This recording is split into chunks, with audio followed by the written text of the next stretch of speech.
Hi everyone, welcome back to my YouTube channel. And finally हम आ गए हैं chapter number 6, absorption and marginal costing. Ma'am, PPT का है। आप तो हर उसमें हर लेक्चर में पीपीटी यूज करते हो, बट आपकी पीपीटी का है आज।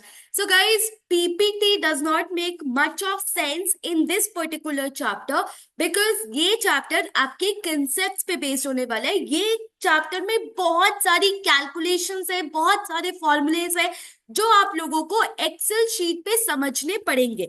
सो today I will be using two different resources, that would be my Excel and that would be my OneNote. Fine. So once we are done with this chapter, आप लोगों को समझ में आएगा कि आखिर दोनों मेथड में क्या डिफरेंस है, कैसे हमें करना है। एंड गाइस, ये चैप्टर दिखने में बहुत छोटा है। अगर आप ऐसे पन्ने पलटोगे तो दो 6 से 7 पेजेस में ये खत्म हो जाएगा। बट जो इसकी इंपॉर्टेंस है with respect to the exam is huge huge huge huge huge. Okay. Absorption costing के बारे में हमने पिछले चैप्टर में बहुत डिटेल में पढ़ा था। Marginal costing is a concept जो मैं आज इंट्रोड्यूस करने वाली हूँ। फिर हम दोनों को एक साथ देखेंगे, क्वेश्चन करेंगे, देखेंगे कैसे दोनों में डिफर होता है profit and inventory valuation. But please again, ये जो पर्टिकुलर चैप्टर है आपको प्रैक्टिस अपने एंड से करना पड़ेगा। कई कई जगह लगेगा कि मैम ये याद करना पड़ रहा है, and it's completely okay, because there are few things that you need to understand and then learn as well. Okay.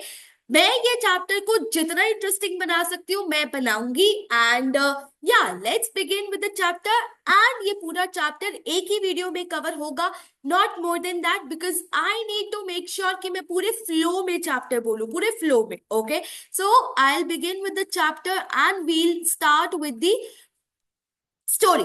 Ma'am, आपकी स्टोरी पीछा नहीं छोड़ेगी, बाय गॉड। हम ना एमए खत्म कर देंगे, लेकिन आपकी स्टोरी हमारा ये पीछा बिल्कुल नहीं छोड़ने वाली, गाइस, बिल्कुल नहीं छोड़ेगी। सो चलो, एक स्टोरी के स्टार्ट साथ स्टार्ट करते हैं। बहुत इजी, बहुत इंटरेस्टिंग, बहुत मजेदार स्टोरी है। नए पेज से स्टार्ट करते हैं, पिछले वाले पेज को खराब नहीं करते। ओके। अब आप लोगों को पता हो, हाँ वेट, ठीक है। अब लेट से एक बेकरी है। क्या है? एक बेकरी है। ओके। ये बेकरी लेट से दो लोगों की है, और इनफैक्ट दो बेकरीज है। एक बेकरी चला रही है रुचि, एक बेकरी चला रहा है हिमांशु। फाइन। एक बेकरी चला रही है रुचि और एक बेकरी चला रहा है हिमांशु। अब रुचि जो है, रुचि कहती है कि मैम, मुझे ना अपनी अकाउंटिंग बहुत कॉम्प्लेक्स नहीं करनी, मुझे चीजें बहुत सिंपल रखनी है। मैं तो सिंपलिसिटी में बिलीव करती हूँ। किस में बिलीव करती हूँ? सिंपलिसिटी में बिलीव करती हूँ। मुझे कॉम्प्लेक्स चीजें नहीं आती। मैंने आपकी चैप्टर नंबर 5 की वीडियो देखने की कोशिश करी और समझने की कोशिश करी, बाय गॉड लिटरली कुछ समझ में नहीं आया, कुछ समझ में नहीं आया। मैंने कहा ठीक है, तेरे लिए एक मेरे पास सॉल्यूशन है, जिसे हम बोलते हैं मार्जिनल कॉस्टिंग। क्या बोलते हैं? Marginal costing. मैम, अब ये क्या है, मुझे ये समझाओ। मैंने कहा देख, जो तेरा केक है उसमें 3 एक्सपेंसेस लगे हैं। क्या? Direct material, direct labour and direct expenses. Like direct material में तेरे अंडे 10 रुपए, लेबर जिसने वो केक बनाया है, एंड इलेक्ट्रिसिटी वो ओवन चलाने के लिए। तो ये क्या है? ये तेरे वेरिएबल खर्चे हैं, ये तेरे डायरेक्ट खर्चे हैं। ठीक है। अब अगर तू एक केक बनाएगी तो 30 रुपए लगेंगे, राइट? अब दूसरा केक बनाएगी तो फिर 30 रुपए और लगेंगे। So now you are only considering the extra cost, मतलब एक यूनिट बनाने पे मुझे कितना रुपए खर्च करना पड़ रहा है, that is extra to create one more unit, to create one more unit. तो मैम, मेरे केस में तो 30 रुपए लग रहे हैं, मेरे केस में तो 30 रुपए लग रहे हैं। सो ये बहुत ही इजी सिंपलिसिटी, बहुत ही इजी सिंपल मेथड है कि मेरी कॉस्ट तभी इंक्रीज होगी जब मैं एक और केक बनाऊंगी, तभी इंक्रीज होगी जब मैं एक और केक बनाऊंगी। ठीक है। So simply I can say कि मैम, अगर मैं एक केक बनाती हूँ तो 30 रुपए, दो केक बनाती हूँ तो 60, 3 बनाती हूँ तो 90। सो बेसिकली हर एक यूनिट का खर्चा 30 रुपए से बढ़ रहा है जब जब मैं एक एक्स्ट्रा यूनिट बना रही हूँ। बट हिमांशु काउंटर करने आता है। हिमांशु को रुचि बिल्कुल पसंद नहीं है। हिमांशु कहता है, ओ सुन, तो रेंट भी तो पे कर रही है, ठीक है। वो क्या है, तेरी शॉप का रेंट, उसे कौन कंसिडर करेगा, उसे कौन कंसिडर करेगा। रुचि कहती है चिढ़ मत मेरे से, मैं जो ये फिक्स्ड कॉस्ट है, मैं जो ये फिक्स्ड कॉस्ट है, इसे मैं पीरियड कॉस्ट कंसिडर करूंगी। क्या कंसिडर करूंगी, पीरियड कॉस्ट कंसिडर करूंगी, और एक बार में पूरा का पूरा खर्चा डिडक्ट कर दूंगी, एक बार में पूरा का पूरा खर्चा डिडक्ट कर दूंगी, ठीक है। तो ये था रुचि का मेथड, ये था रुचि का मेथड, जहां पे वो सिंपली एक्स्ट्रा कॉस्ट देख रही है कि एक यूनिट बनाने पे कितनी एक्स्ट्रा कॉस्ट लगेगी, एंड वो फिक्स्ड कॉस्ट को एक ही बारी में डिडक्ट कर दिया है, एक ही बारी में डिडक्ट कर दिया है। फाइन। अब इसका ना एक फायदा है कि रुचि बहुत ही ज्यादा क्विक डिसीजंस ले पाएगी, बिकॉज उसे पता है कि एक एक्स्ट्रा यूनिट बनाने को 30 रुपए, सो मुझे कितना कस्टमर को डिस्काउंट देना है, राइट, कितना कॉस्ट बियर कर रहे हैं एक केक, ओके। अब उसने पीरियड कॉस्ट को कट कर दिया, फिक्स कॉस्ट को, तो उसे ओएआर भी नहीं निकालना पड़ रहा, वो सारा एलोकेशन अब्जॉर्प्शन वो भी उसके लिए बहुत सिंपल हो गया, वो भी उसके लिए बहुत सिंपल हो गया। लेकिन दूसरे साइड पे जो हिमांशु है, हिमांशु कहता है मैम ये ना पागलों वाली बातें कर रही है, ये ना बहुत पागलों वाली बातें कर रही है, क्यों, क्योंकि जो आपका रेंट है, जो आपकी सैलरीज है, वो भी तो हमारा ही खर्चा है, वो भी तो हमारा ही खर्चा है, तो उसका खर्चा प्रोडक्ट में जाना चाहिए। एक प्रोडक्ट को, एक केक को सिर्फ डायरेक्टली नहीं बल्कि फिक्स्ड वाली कॉस्ट भी तो बियर करनी चाहिए, बिल्कुल सही तरीके से हर प्रोडक्ट को हर कॉस्ट बियर करनी चाहिए। ये कौन सी सेंस है कि सिर्फ आप लेबर मटेरियल ये सब डाल दो, राइट। तो ये जो है, ये हिमांशु की अप्रोच है।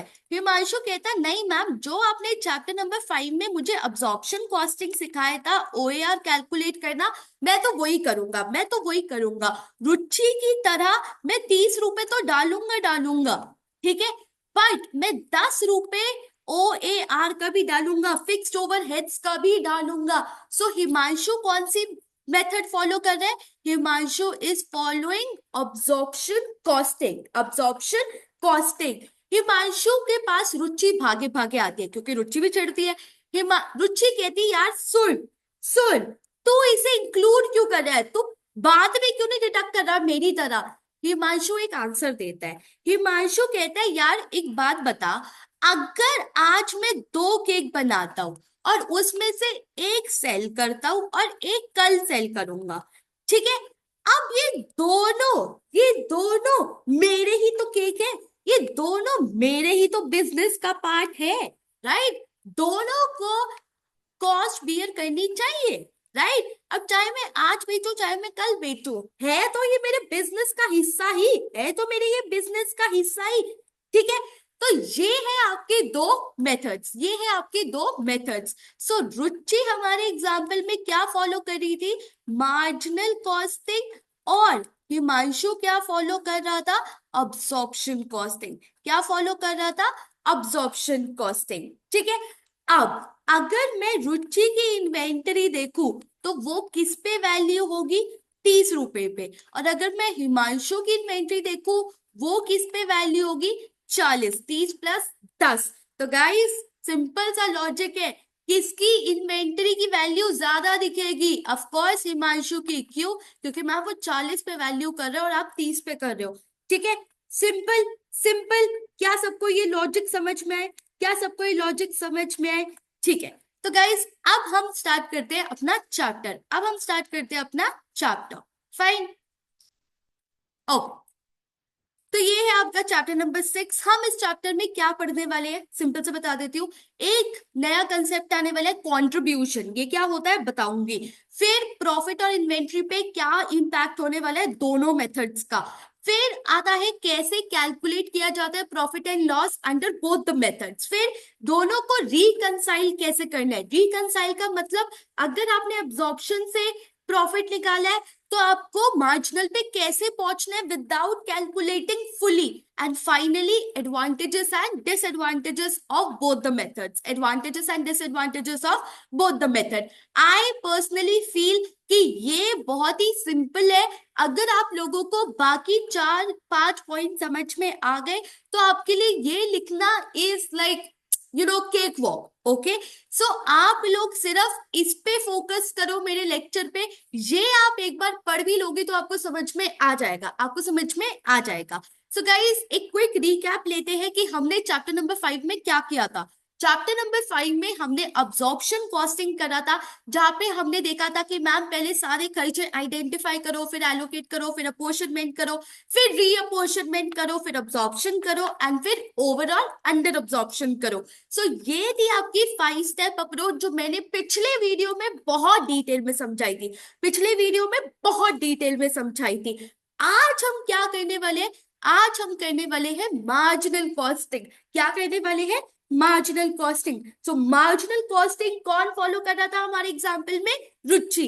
कौन कर रहा था? रुचि। तो मार्जिनल का मतलब क्या होता है? मार्जिनल का मतलब होता है एक्स्ट्रा। क्या होता है? एक्स्ट्रा। ठीक है, हमारे केस में एक्स्ट्रा कितना था? 30 रुपए। कितना था? 30 रुपए। इस एग्जाम्पल में एक्स्ट्रा कितना है? 3 रुपए। कितना है? 3 रुपए। ठीक है, ओके। सो गाइज, इसमें ना देखो, इसमें बेसिकली ये नहीं होगा मार्जिनल वेट, ये होगा अगर आप 2 यूनिट बनाओगे तो 10 रुपए लगेंगे। सो एक यूनिट को एक्स्ट्रा जब आपने बनाया, एक यूनिट जब एक्स्ट्रा बनाई तो आपके कितना रुपए लगा? 5 रुपए एक्स्ट्रा लगा। So that is marginal, that is marginal. Okay, अब आपकी ये बुकिश लैंग्वेज दी हुई है, एक बार देख लेते हैं। Marginal cost is the cost of 1 unit, ठीक है, ऑफ प्रोडक्ट और services which would be avoided if the units were not produced or which would increase if one extra is produced। Simple सी बात है गाइस, सिंपल सी बात बोल रहा है कि अगर आप 1 यूनिट बनाते तो आपका 5 रुपए खर्चा आता। अब आपने एक और यूनिट बनाई है तो एडिशनल 5 रुपए खर्चा आया है। तो यही बोला, अगर आपने 1 यूनिट बनाई है तो आपका खर्चा इंक्रीज हुआ है फ्रॉम 5 to 10। अगर आप 1 यूनिट बनाते 5 रुपए लगते। अगर आप दूसरी यूनिट नहीं बना रहे तो 5 रुपए आपने सेव कर लिए, 5 रुपए आपने खर्च नहीं करे। सो यही बोल रहा है, अगर आपने ये एक्स्ट्रा यूनिट अवॉइड करी होती या प्रोड्यूस नहीं करी होती तो आपका वो खर्चा इंकर नहीं होता, आपका वो खर्चा इंकर नहीं होता। ये है मार्जिनल कॉस्टिंग, ये है मार्जिनल कॉस्टिंग। फाइन, अब देखो, ये जो रुचि के लॉजिक थे वो ये थे कि मैम जो रेंट है, अब रेंट 10,000 रुपए का है। अब चाहे मैं अपनी शॉप में एक केक बनाऊं या चाहे मैं 2 केक बनाऊं, रेंट तो मुझे 10,000 ही देना पड़ेगा ना, रेंट तो मुझे 10,000 ही देना पड़ेगा। इसलिए इसलिए रुचि ने क्या किया कि पूरी की पूरी फिक्स कॉस्ट को product sorry period cost consider करके एक बार में माइनस कर दिया, एक बार में माइनस कर दिया। उसका ना लॉजिक बहुत सिंपल है कि मैम रेंज तो सेम ही है, चाहे 1 बनाओ या 2 बनाओ। मार्जिनल में क्या डिफरेंस आएगा? मार्जिनल में क्या डिफरेंस आएगा? ठीक है, कुछ नहीं आएगा। इसलिए उसने फिक्स्ड एक्सपेंसेस इंक्लूड नहीं करे और उसे पीरियड कॉस्ट की तरह कंसिडर करा, पीरियड कॉस्ट की तरह कंसिडर किया। ये जो मेथड है ये डिसीजन मेकिंग के लिए बहुत बहुत बहुत बहुत इजी मेथड है। क्विक डिसीजन मेकिंग होती है using this method, quick decision making होती है यूजिंग दिस मेथड।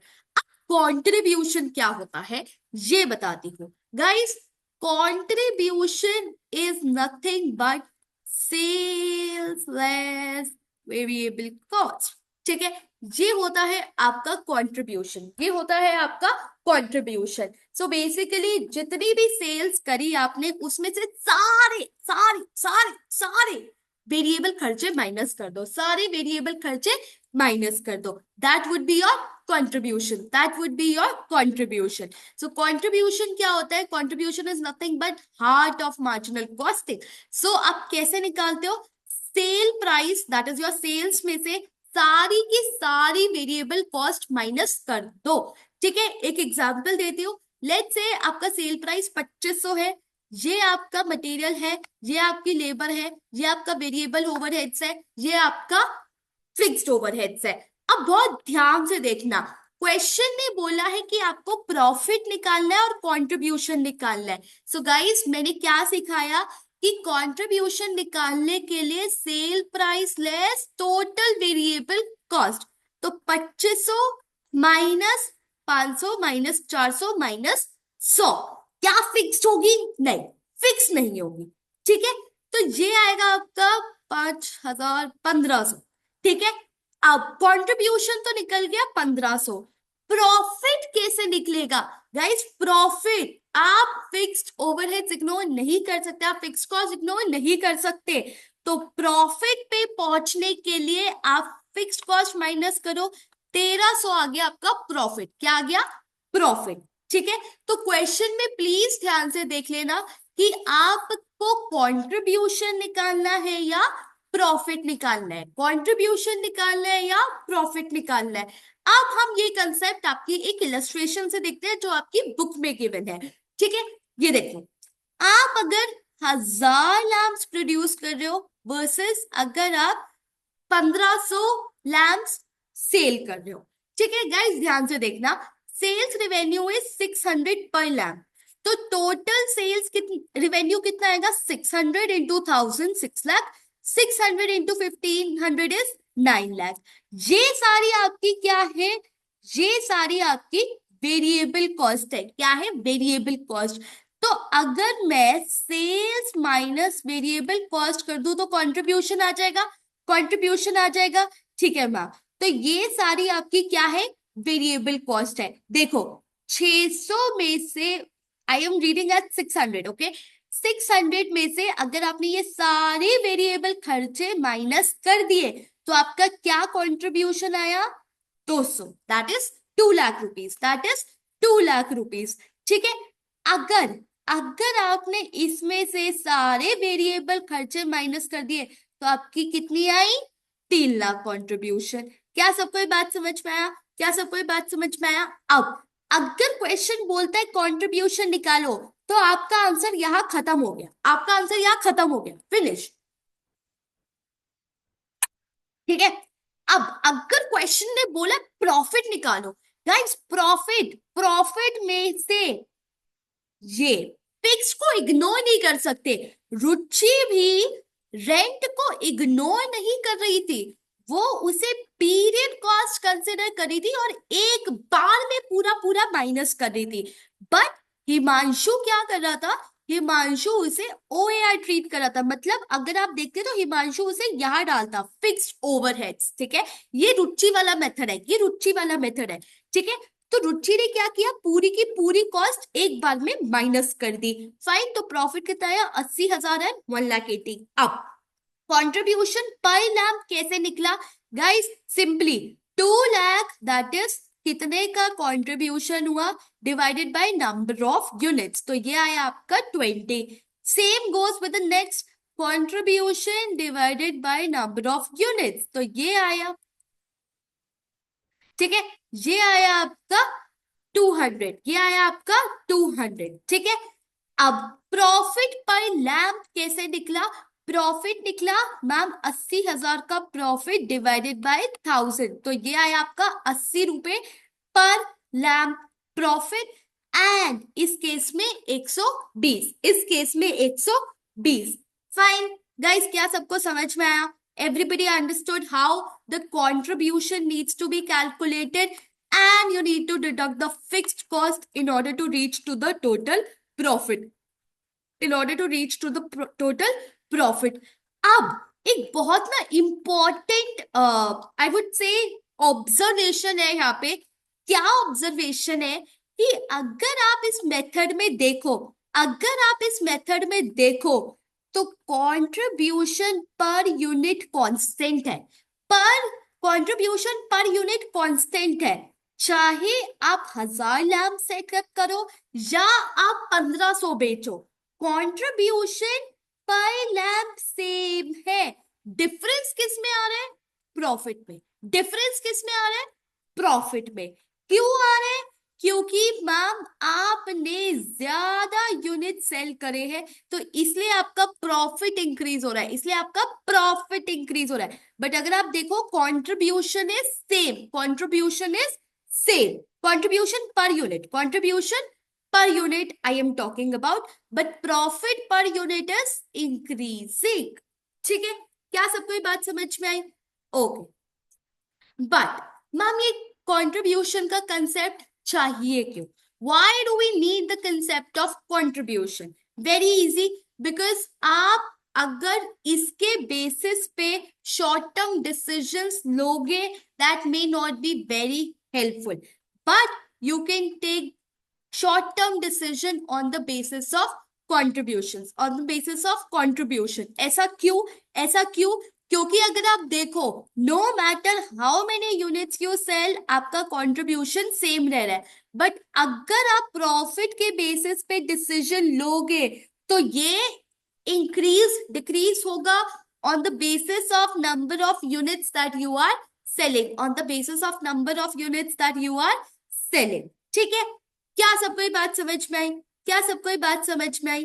ठीक है, अब आता है हमारा अब्जॉर्प्शन। क्या आता है? अब्जॉर्प्शन। तो गाइस, अब्जॉर्प्शन हिमांशु का मेथड ये फिक्स्ड और वेरिएबल दोनों कंसिडर करेगा।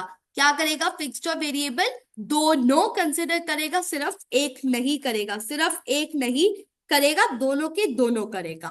ओके, अब मैं आप लोगों को लेके जाती हूँ एक्सेल फाइल पे।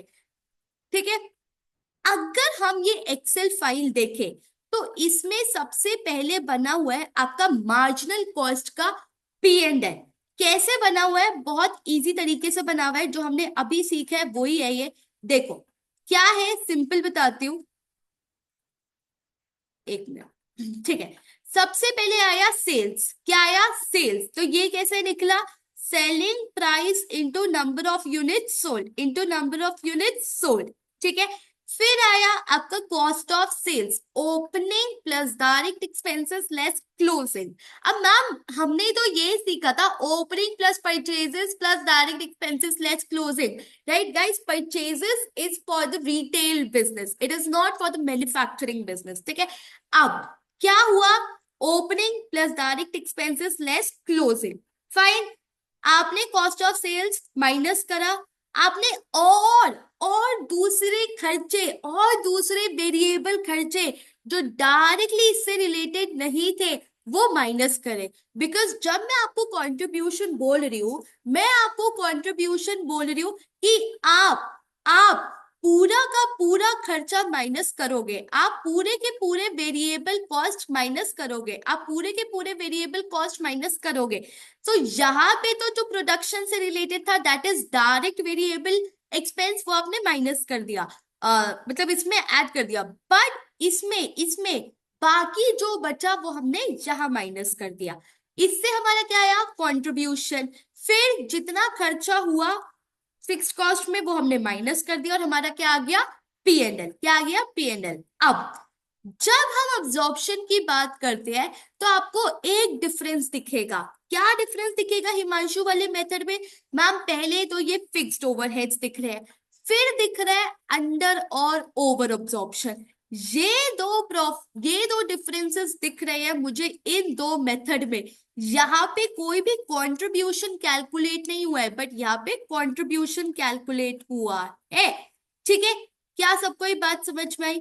क्या सबको ये बात समझ में आई? ठीक है, अब दूसरा डिफरेंस अगर आप देखो, तो दूसरा डिफरेंस क्या है कि यहाँ पे नॉन प्रोडक्शन खर्चे बोले गए हैं, ना कि फिक्स कॉस्ट, ना कि फिक्स कॉस्ट। तो ये जो नॉन प्रोडक्शन खर्चे हैं, ये वेरिएबल भी हो सकते हैं और ये फिक्स्ड भी हो सकते हैं। ठीक है, क्लियर?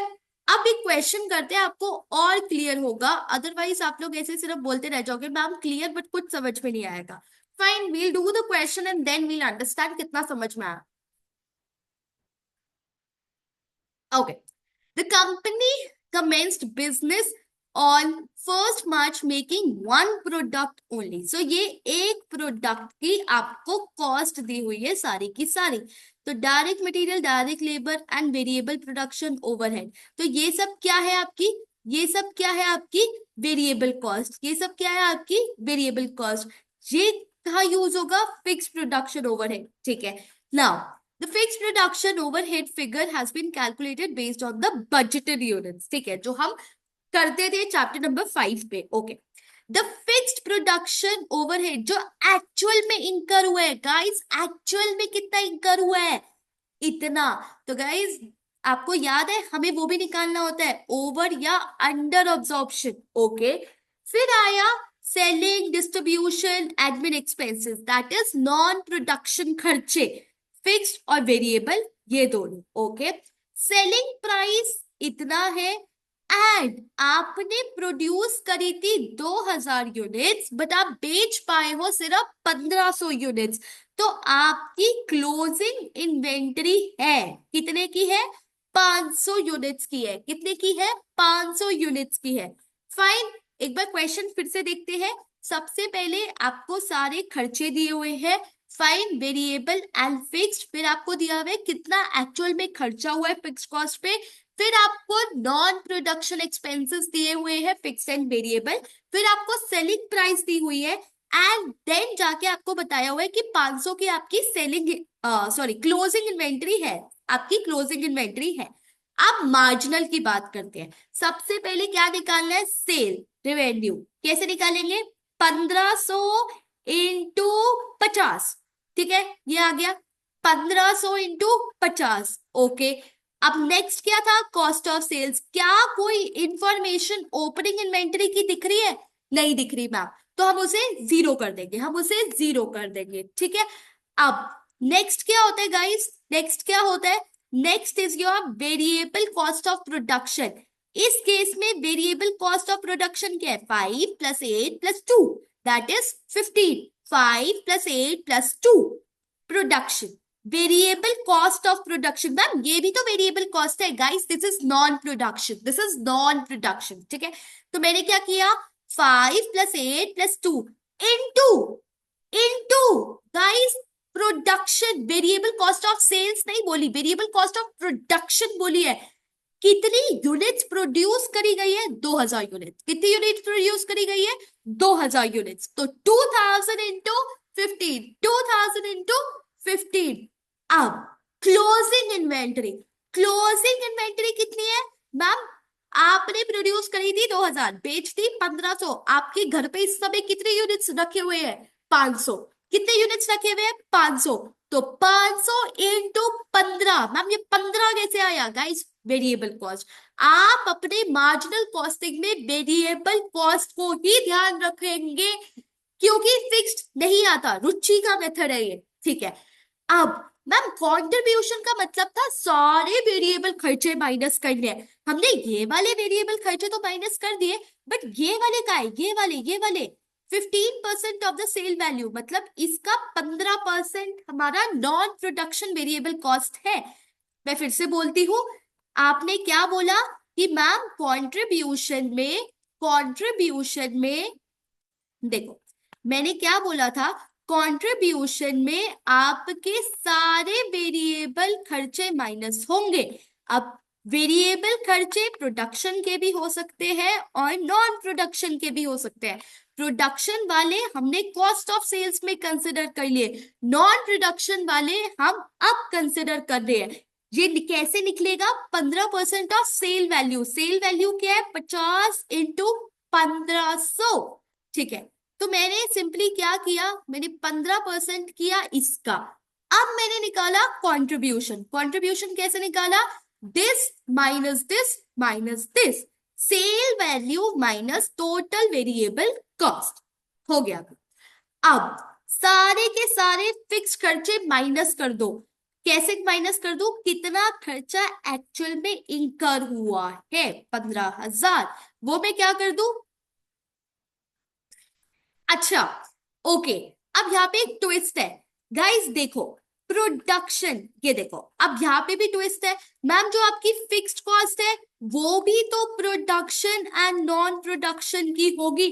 प्रोडक्शन की फिक्स्ड कॉस्ट तो हमने 15,000 ले ली, बट ये नॉन प्रोडक्शन की कहाँ है, नॉन प्रोडक्शन की गाइस दी हुई है, ये रही। 10,000। तो आपका टोटल खर्चा कितना हो गया? 25,000। टोटल कितना हो गया? 10,000 प्लस 15,000, दैट इज 25,000। तो आपका प्रॉफिट कितना आया? 16,250। कितना आया? 16,250। क्या सबको बात समझ में आई?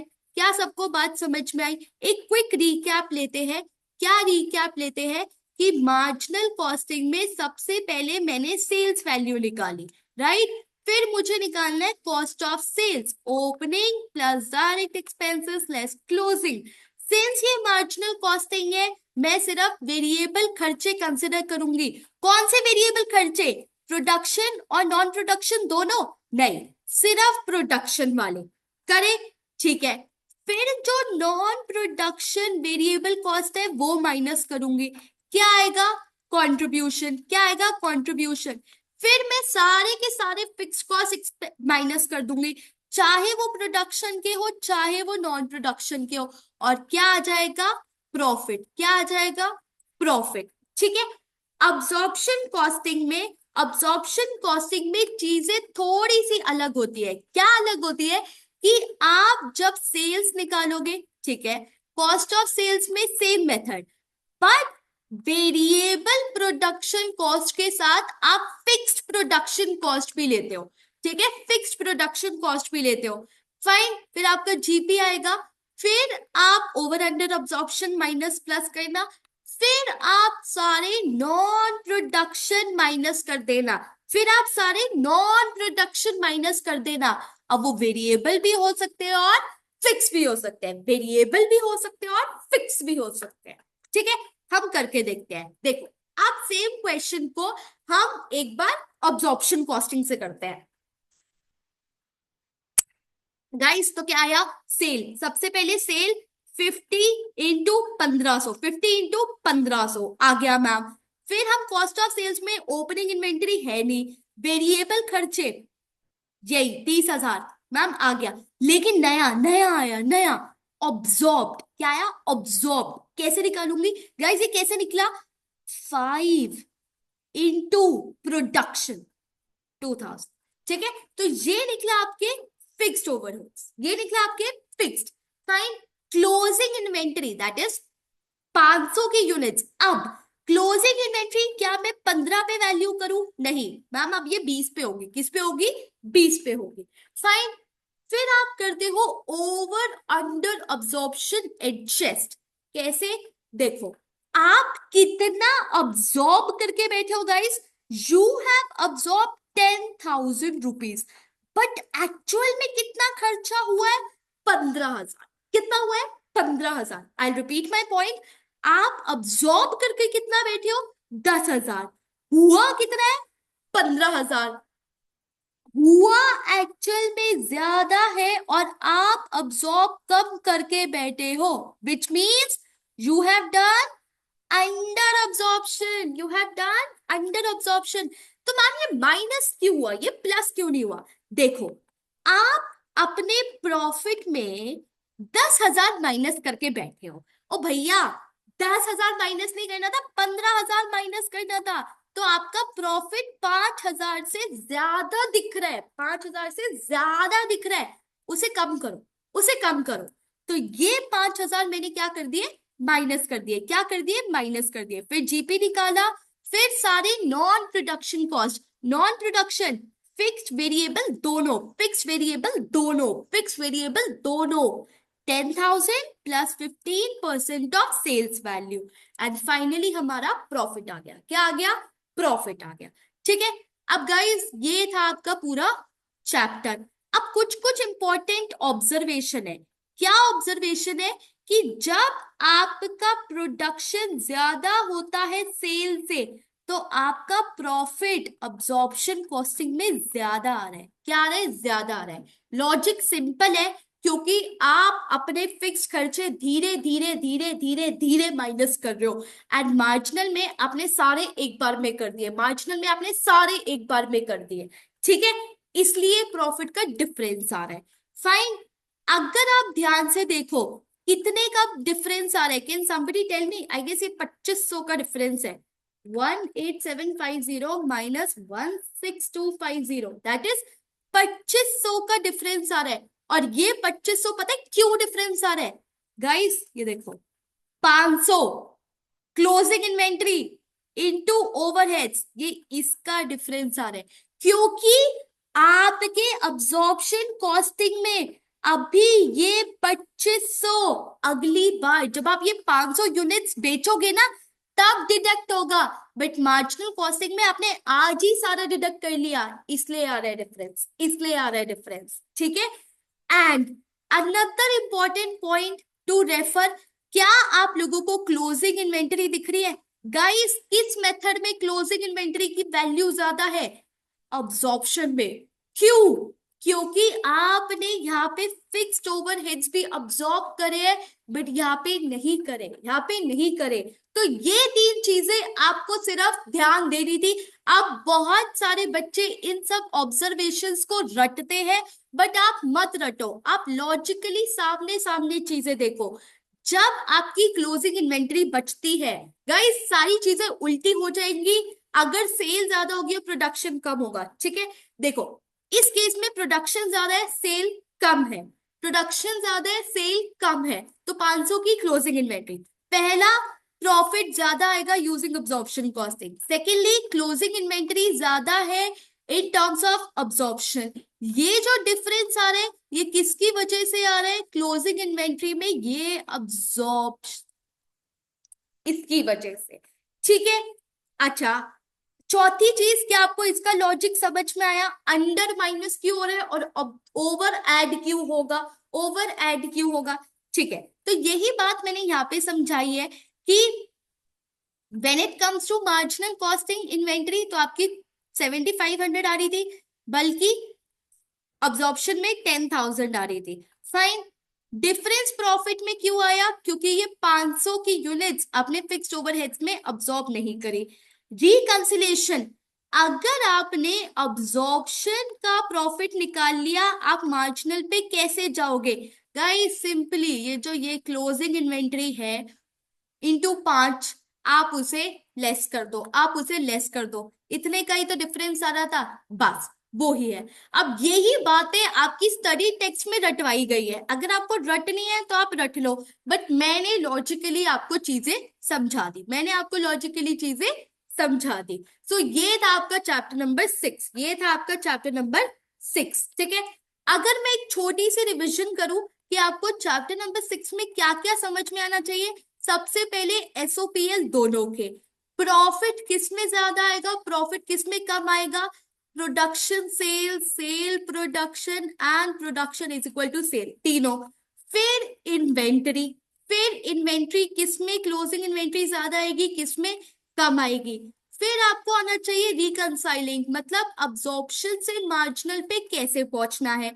एंड लास्ट चीज, ओवर अब्जॉर्प्शन लेस होगा माइनस होगा, अंडर अब्जॉर्प्शन ओवर लेस होगा माइनस होगा, और क्यों होगा, ठीक है। ये बातें अगर आपको आती है, nobody can stop you from scoring very good marks from this chapter. So that's it for this particular video. Thank you so much for watching it till the end. I'll see you in chapter number 7. Bye bye, take care, don't forget to subscribe and comment. Bye.